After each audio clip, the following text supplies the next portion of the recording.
Tim Daniels lives in Florence, Italy. He used to live on some sketchy street in Moose Jaw. He was part of a gang, part of the West End gang. Exactly. He just, that's right. Palliser Heights represent. What was their weapon of choice? Freezies. My comb. My comb. That's right. Yeah.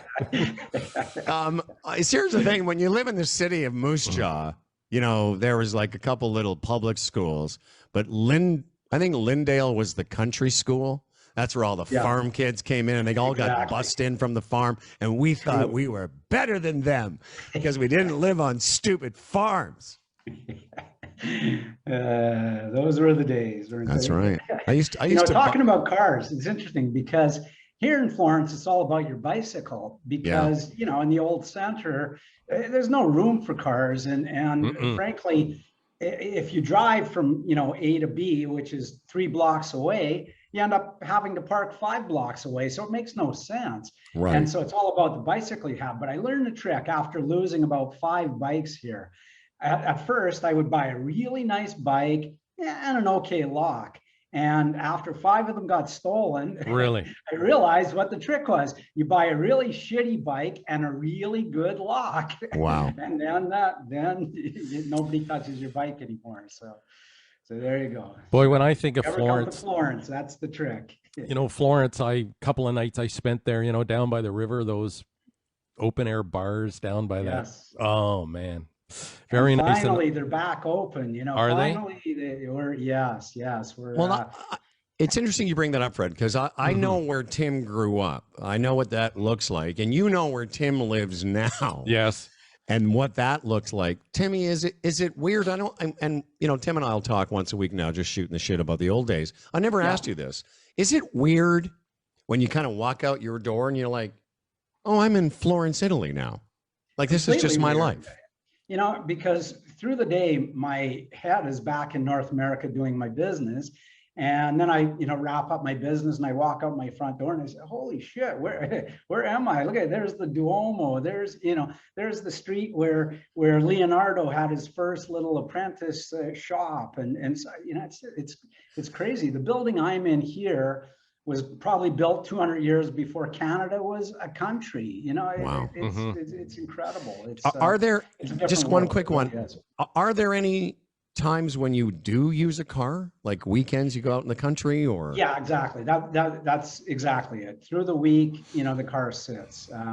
And fortunately, we're really lucky. We actually have our own parking spot, which is a real rarity here in Florence.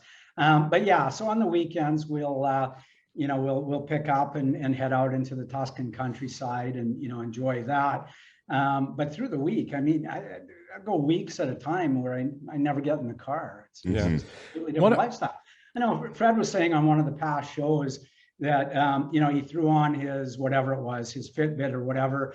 And, you know, and it was hell doing 10,000 steps. Well, I got to tell you, in a normal day, just, you know, me going and picking up some milk and taking out the garbage and, you know, walking over to a friend's place and blah, blah, blah. I put on 10,000 steps a day, just doing the normal shit you do throughout the course of the day, you know, because we're not doing it in cars. So that's right. And I'll tell you, because there's no greater test of a driver. Like I've driven in Rome and the Amalfi Coast.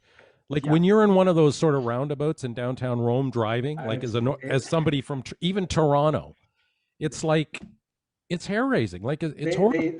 They treat their road laws as mere suggestions. That's right. It's like maybe, and they laugh about it. You know, it's how quaint. You know, when you ask, do I actually have to yield to the guy on the, you know, to the right of me? They just laugh. And you know what's you know what's nerve-wracking about it, because of especially when you live in Brampton, the consequences of making an insurance claim.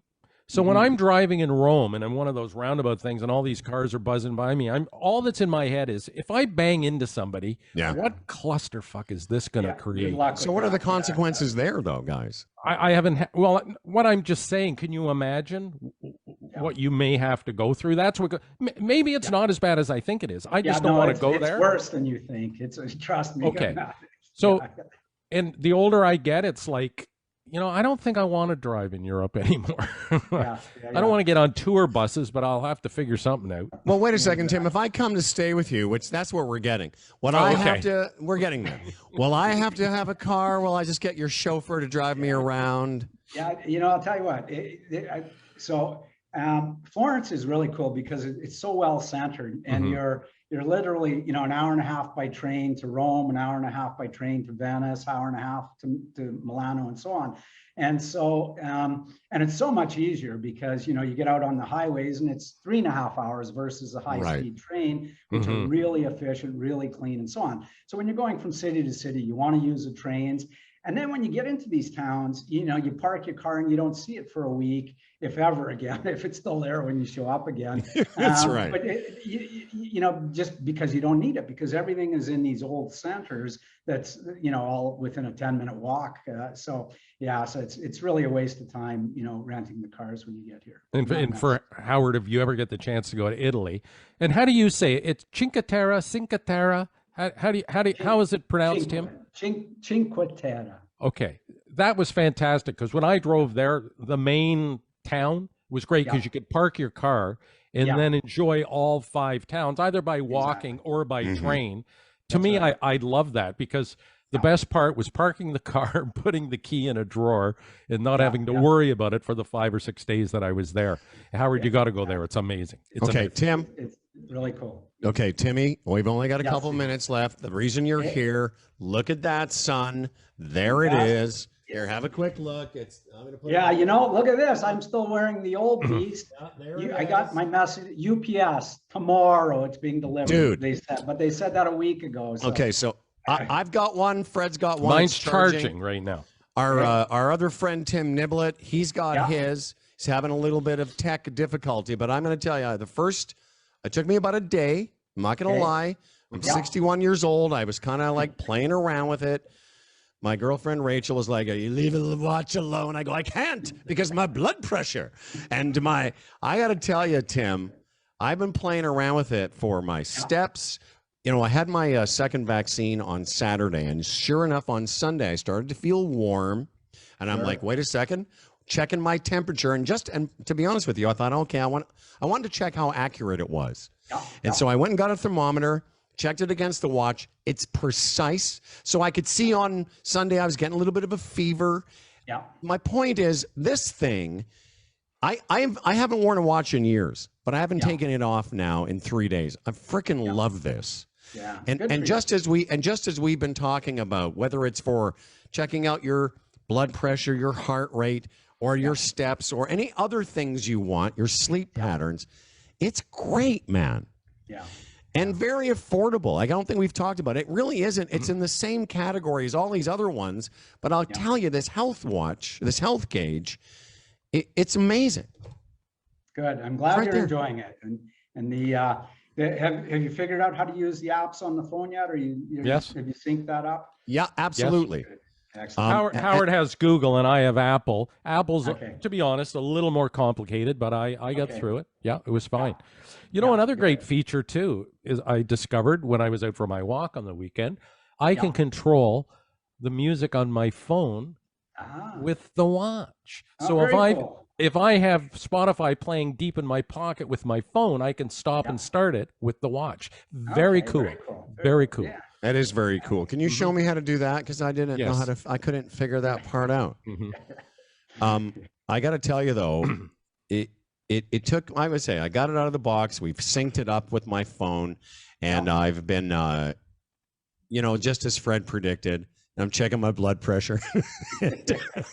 I'm checking my BPs. I'm checking my heart rate, blood oxygen. There's a couple ones. The sport things like you can. I kept it on during golf the last couple of days just to see how many steps I'm taking. It really is something else. And what I also love is that you can change the clock face. Can you do that on the old model? No, yes and no. It's limited in its ability to do that. So. Well, this one you can. So right now I've got it kind of in a digital mode, but you can actually make an old-fashioned watch out of it. And and I can't wait for us to be able to give it away to people who are listening to this show. And Tim and I talked last week. We're working on some promo code stuff. So eventually everyone will be able to have access to this from our program. And we can just tell you that it really is something else. And then, I want to encourage your viewers, once they get one of these, to call in and then give us some feedback. Let us know how it's going. What are they finding out that they like, what they don't like, what they're confused with, whatever. Just give us that feedback. We're looking forward to it. Yeah, the other night, I didn't watch Game 7, Leafs and Habs. Really? No, I didn't. But when the final score was in and I was, in aggravation mode, I took my blood pressure. It didn't go up that much. And I thought, that's a breakthrough. It's like, on some level, I'm letting go of this disgusting hockey team. They haven't even raised my blood pressure through this latest failure. But it was great to have that reference right there. Because other years, I may have checked my blood pressure and had to go to the hospital. No, Tim, other years, he would have taken a hammer and just beat the shit out of his watch. Now, I think Fred. What was that? I said you're in the third step of grieving. That's right. Yeah, for sure. yeah, he's definitely going to need. I was going to say, in other years, he would have smashed his watch to smithereens. Listen. So when you get your watch, when you get your new one, like Fred and I, we'll get back on a call. I'll show you how to work it. It's pretty simple. Perfect. All right, Timmy D. All right, Tim Daniels, healthgauge.com. That's where you find out more about the watch. Already we've had some inquiries about it, and what a great chat today talking about Florence. And I look forward to seeing you there in person one day. Healthgauge.com, everybody. Healthgauge.com. Thank you, Timmy. Thanks, guys. Yeah, Tim. Take it easy, pal. All right. Always a pleasure, sir. You too. Brad, there's always next season. Don't worry.